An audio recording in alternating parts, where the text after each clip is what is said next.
Islands are pieces of land surrounded completely by water. For example, Iceland. And most of these islands are distinctly islands because they're surrounded by a lot of water on all sides. I mean, for example, Ireland has the entire Atlantic Ocean to its west side and the Irish Sea to its east side.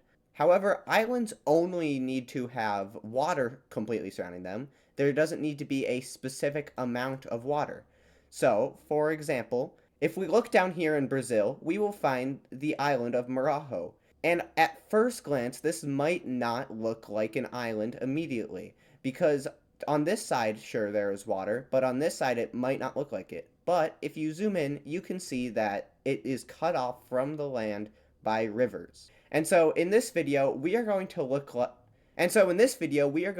at islands that are completely surrounded by rivers instead of seas or lakes or oceans. So there are a few ways that river islands form. The first way river islands form is from alluvial deposits. So alluvial deposits are sediments that rivers have gained upstream, and it eventually gets deposited due to either a section of the river slowing down or a section of the river that's lower than the rest. Either way, all the sediment gathered from upstream gets deposited and creates these alluvial islands that you can see here. The other way that river islands form is by a changing course in a river. So in this case, the river hit a point of high elevation and split around the island, and this caused these river islands that we can see here. So what is the world's largest river island? Well, that question is actually disputed among geologists. However, the Guinness World Record for the world's largest river island is Majuli in Assam, India. So to the south of Majuli is the Brahmaputra River, and feeding into the Brahmaputra River from the north is the Subansiri River. And between the Brahmaputra and the Subansiri River is a very small creek that forms the northern water of this island. Now there is a geographic term for a branch of the river like this, and it is called an anabranch. An anabranch is a section of a river that splits off from the river, but the water meets up with it again somewhere downstream. So this small creek to the north is known as an anabranch. There's a fun geography term that you probably haven't heard of.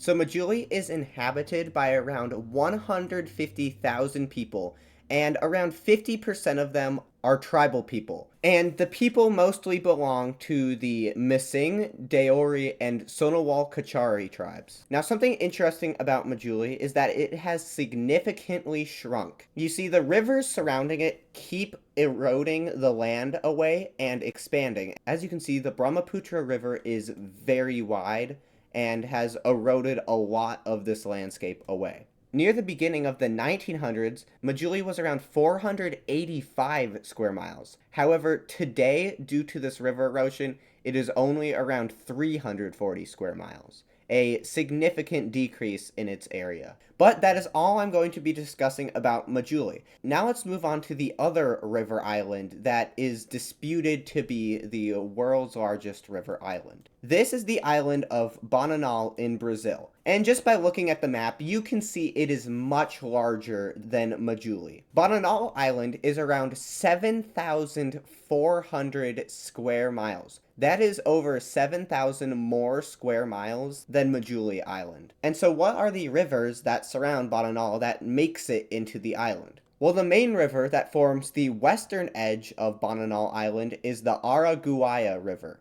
And in the north, this river splits off into the Havaias River, which, as we can see here, eventually leads back into the Araguaia River down here. And so seeing this on a map, it's obvious that this is an island, right? Why is it disputed to not be an island? Well, apparently some geologists claim that the Havaias River, which flows out of the Araguaia River, is a distributary, which means it's a river that flows out of the Araguaia River and never flows back in. And that means that Bananal would just act as the midpoint between these two distributaries. However, we've seen on a map that that is just not true. There's water completely surrounding it at all times. So I don't know why it's disputed But I want justice for Bananal. They deserve that world record. Comment below if you agree. Now, Bananal Island is much less populated.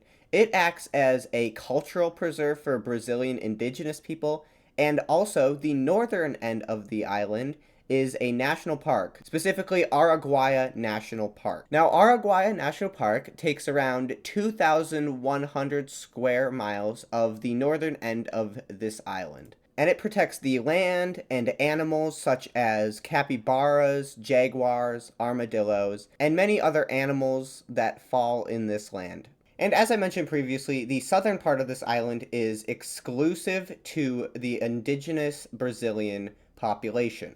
And there are 4 tribes that live in the southern portion of this island: the Havaias, Caraja, Ava Canarira, and the Tuxta. And much like the previous island, there are no bridges going to it. The main way to get to this island is by boat from some of the towns outside of it. For example, São Felix de Araguaia. However, during the dry season, it is actually possible to ford the river because the water is so low in the Havaias River. But that is all I'm going to be talking about for Bananal Island. Now, let's move on to some other islands I thought were interesting. So let's go back to the Brahmaputra River, not that far downstream from Majuli, and we will find Umananda Island, also known as Peacock Island. This is said to be one of the smallest permanently inhabited islands in the world. Now, a lot of the interesting geography in the world is the world's largest, but it is also very interesting to look at the world's smallest things as well. So this island is just 0.02 square kilometers in area. It is absolutely tiny. However, it has permanent dwellings and permanent inhabitants on the island. Now, this island was once home to the pictured here golden langur, which is an endangered monkey found only in a small area around Assam here. Unfortunately, however, the last of these golden langurs on the island died out in 2020. Umananda Island is reached by a 10-minute ferry from this place here named Brahmaputra Ghat, and it is mainly visited to visit the temple on the island. And one last interesting thing about this island is that in 1897, an earthquake destroyed the temple on this island. However, it was rebuilt by a local merchant, and now today it is left standing. However, I think this island is too big. Let's find something smaller. Let's go take a look at the St. Lawrence River near the border of New York and Ontario. This area is known as the Thousand Island area because, well, there are thousands of islands here. Can you see what the smallest inhabited island in the world is? No?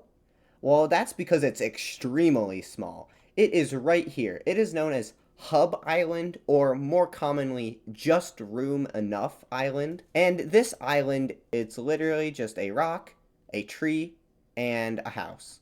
And this entire island is around 3,300 square feet in area. And it was bought by the, ironically, Sizeland family in the 1950s. I mean, your family name is Sizeland, and you buy a tiny island? I think that's perfect. The Sizeland family wanted an island where they could go and I guess be secluded from everyone. And they definitely got that with Hub Island. So they built a house on Hub Island, and it is... Wow. That's pretty funny, actually. And they still own this island to this day, and it acts as their summer vacation spot. The Sizeland family wanted somewhere secluded, and they definitely got that. But that's all I have time for this video. If you have video ideas, join the Discord, and if you enjoyed this video, please subscribe. And I'll see you in the next one.